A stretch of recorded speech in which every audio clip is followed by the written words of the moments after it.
Good morning, good afternoon, good evening, Addison, whatever time you're listening, and thank you for joining us for our ASD Chat for All podcast.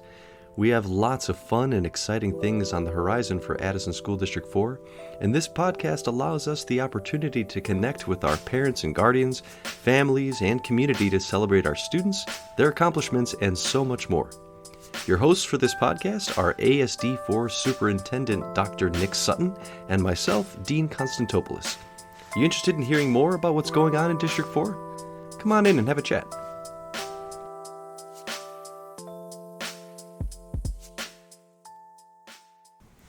Good morning, everyone, and welcome to another episode of our ASD Chat for All podcast.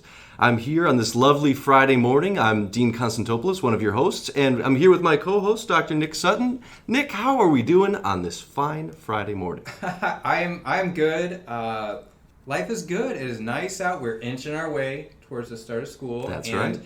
And shout out to Dean. I just keep hearing you're the new voice of Addison. I can't tell you how many people go, man, this guy's voice, and it's nice to hear, but it makes me, what's wrong with my voice, Dean? So.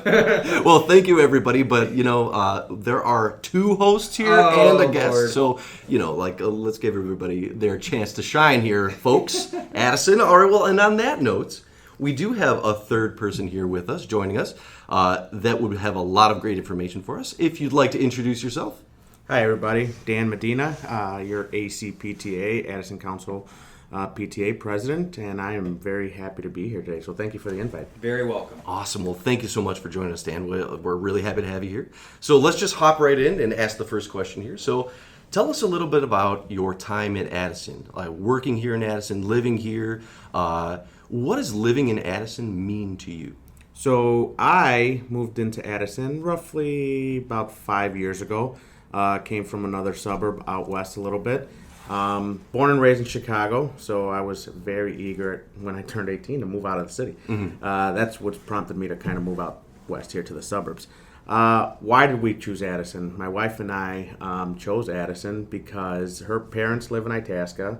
I wanted to be a little bit further west, but we needed a babysitter at the time. Fair point. Yeah. Fair point. Absolutely. So they stepped in, and they still step in, actually, daily, and we very much appreciate it because without them, I don't know what we do. We both are in the public safety environment for our work, and very odd shifts initially, and so it saved our family, hearsay, very much. So that's great. So kind of being in Addison kind of gave you guys the opportunity to pursue what you want to do career-wise, but also raise your family in the way that you want as well. Oh, absolutely. I mean, we stayed local here in Addison. My wife's originally from Itasca. I mean, she went to Lake Park, so she's from the area. Familiar with the area. And it was kind of like, we're staying here. And I said, oh, okay, cool. Gotcha. You kind of got that beautiful combination for what you do now of outward perspectives, but also enough inward kind of connections to this community and like close communities, so I can relate. Oh yeah. Was there a moment when you guys, after you had moved to Addison, was there a moment when your family, you and your family thought like, yeah, this is it, this is where we're staying for sure? I think it's actually when my son started school here. Actually, he started at the Learning Center, and he has an IEP and things like that. So to see the interaction there at the Learning Center from, early on, he's been in the school setting since he was 3. Yeah. Whether it be out in Glendale Heights when we first started or when we came here, and that experience alone was like, I think we picked the right community. It was just really awesome to see the interaction there. The staff, the teachers, everyone just really cared, and it was Shout out to that building, Dean. Yeah, exactly. Great feedback. So yeah, it was awesome. Thank you so much, and thank you to the ELC for providing those great services to our families. Yeah. Great. Well, thank you very much for sharing that. So, I'm familiar with what a PTA is. I see the value of a PTA organization, the power and the potential. So, I guess 2 questions for anybody out there listening: what exactly is the PTA, and what does it have to offer? And then what got you interested in being a critical part of the Addison School District PTA? Oh yeah. So the PTA itself is a advocacy organization that's been around for about 125 years. We actually just celebrated at the national level at this past year's conference, 125 years anniversary for the PTA as an organization. It started off by two women at a time when women didn't have any rights. And they were very much emboldened to stand up for their children in their community and pretty much be the pivoting and driving force for change, even though they did not have a voice. And they came together and they did something tremendous and outstanding. So, like I stated, it's primarily and has always been an advocacy organization. Yeah. Throughout the years, obviously, it turned into a little bit of something else, right? But the main focus is still advocacy, being that voice for the children in our community, right? They don't have a voice at this early age, and you need community members to step up and be that voice for them. Be it on the positive side, sometimes going against the establishment, if you will, to use that type of term. But at the end of the day, right, the parents, the teachers, the entire organization as a makeup has the same goal in mind, which is to be that voice for those who don't have one or can't have one at this time. Very well said. Dean, did you know that the PTA as an organization as a whole is one of the driving variables of why buses have that arm on the front Really? that swings out? Seriously, I had no idea. I mean, great idea. Seems like a no-brainer. A lot of people probably go, when I was a kid, those weren't on there. But then I've noticed that they are. That was a direct result of advocacy from the state level PTA organization. That's amazing. Well, it just goes to show you that how much power that you have if you kind of get together and let your voice be heard by these by the school district. So it sounds like this is the kind of organization, if you want to be heard, if you want your voice to be heard, correct, to join. Yes. They were the driving force behind free school lunches. They advocated for a lot of those things that our kids in our community directly are impacted and get affected by on a daily basis. That's amazing. In a positive way. Yeah, that's incredible. Well, thank you. I had no idea about that. That's one of the most recent one that everybody can kind of... I just see a lot of people, they connect to it because they go, that wasn't like that when I was a kid. Yeah. And it's a good idea. It should have always been in place.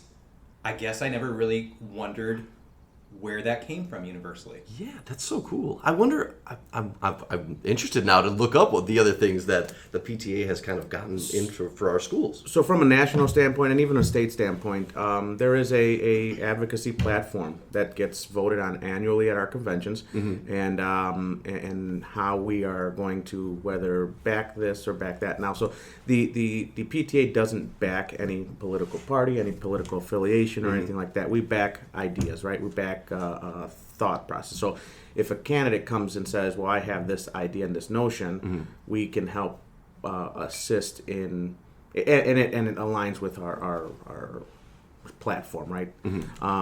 Then we'll look at that and say, okay, well, we back the idea. We won't ever back an opponent. We won't ever back a political party or affiliation in that sense. So we are very nonpartisan. But if it's a policy or something along those lines that it could affect and will affect for the betterment of all children, then it's more than likely something that we would back with the right information. Oh, that's great. So then let me hop right into the next question, kind of piggybacking off of all this, because this sounds like the kind of organization that our families and parents would want to be a part of. So why do you think that our families and our parents should look to participate in their local school's PTA? So here in Addison, right, primarily, what our PTAs do on a daily basis is provide our kids the opportunities that they may or may not have on a daily basis. I know that some of our schools provide books for our kids 2 or 3 times a year. They provide a lot of fun activities and things like that. And I know I'm going more towards the activities and programs and stuff like that, which people are like, oh, well, that takes funds, right? just keep in mind that when you join the PTA, here in Addison, it costs $12. But when you join the PTA, you're not only a member of your local PTA, you're a member of, obviously, the council.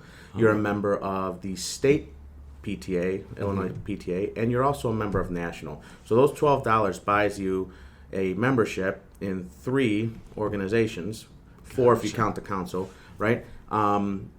What other organization or membership-based organization is going to get you 3 memberships for the price of 1? That's very true. To keep ideas, to keep programs available to all children, all families, for the price of 1.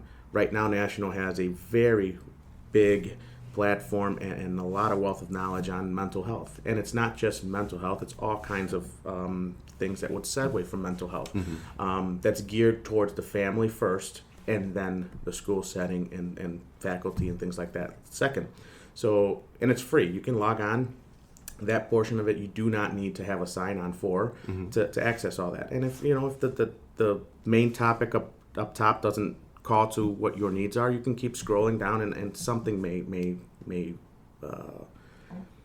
speak out to you. So things like that are one of the main reasons why I joined PTA initially. And I'll be honest, at first I gave my money and I didn't know what it was, right? The kids in the ELC, right? I'm really glad that you just said that, because I think a lot of parents out there are probably thinking, I would like to join. That makes sense. This is interesting. But then they're kind of like, okay, I joined, now what? So if any parents out there listening and going, all right, Dan, you sold me. I see the value in this. What's their next step? Who do they contact? And what could they expect in terms of, like, what does this look like for the first meeting? So if you are interested in joining, obviously you would contact your PTA representatives in your school, right? I'm pretty sure if you ask any parent that you kind of always see there, right? Go to the parent that the teachers know their name right away. That's usually someone who's involved with the PTA, right? They're going to be there all the time. I know that on a weekly basis, I'm probably at my kid's school, and this is probably outside of work purposes, right? 3 times a week, right? And we could even in the show notes absolutely probably list everybody of who to contact for each homeschool building. Absolutely. Keep an eye out for that in the video description. And then from there, your first meeting is good. I mean, there's a lot of procedure, right? It's a parliamentary procedure process and things like that. We kind of keep it very homey in our local meetings, right? The higher you get up in meetings, especially at the state level, where I sit on as a state board member for the state PTA, it gets very procedural based. But you kind of need that when you're bringing in a lot of ideas and things like that. At a local level, it's very, I would say, homey, very respectful, very, if you have an idea, you're very welcome to share it. We need the help, right? It's not just in paying your dues and saying I'm a member of the PTA, but it's that call for help when we have the programs for the kids to come out and donate an hour or 2 if you can. If all you have is an hour, it's always greatly appreciated, whatever time you have. So great. Well, thank you very much, and Dan, thanks so much for joining us. And you've given us so much good information to work with, and our family's great information to work with. So we really appreciate you taking the time here to join us. Thank you very much. And new this year from our ACPTA is we're going to have a Facebook page started up soon. Nice. And what's going to happen is all the schools can all the schools' PTAs will be able to relay their information to one central hub. So look forward to that up and coming as soon as I can figure out the logistics on the back end. Awesome. So let me ask you this. So if anybody wanted to reach out and ask you questions about ACPTA, about the local PTAs, what's the best way that they can reach out to you? Email would be best. I always answer that. It might take me 24 hours, but I always answer that. Phone, not so good. But my email address is dmedina403@gmail.com. That's a personal email. I also have a state PTA email, which is dmedina@illinoispta.org, and that's Medina, Medina. So, and it's all one word. So either one of those is fine. They go to my phone, and I will get to them at some point within the 24-hour period, and definitely give them any kind of information they have.